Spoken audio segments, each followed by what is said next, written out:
وكذلك مهنة الطب.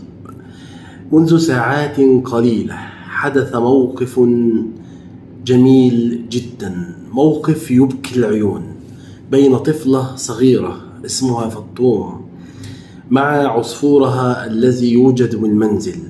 قطة جاءت وأكلت العصفور أمامها. إن علاقة الطفل بالحيوان علاقة وطيدة، خصوصا الحيوان الأليف، علاقة لا يفهمها أي إنسان. فقد تحمل لطفلك عصفورا في المنزل وتربيه، ويأتي فأرا أو حيوان ثم يلتهم هذا الحيوان الأليف الذي رباه طفلك في المنزل. سبحان الله، شاهدوا هذه الطفلة وهي تبكي وتستدعي أخيها لكي يقتل هذه القطة التي أكلت عصفورها.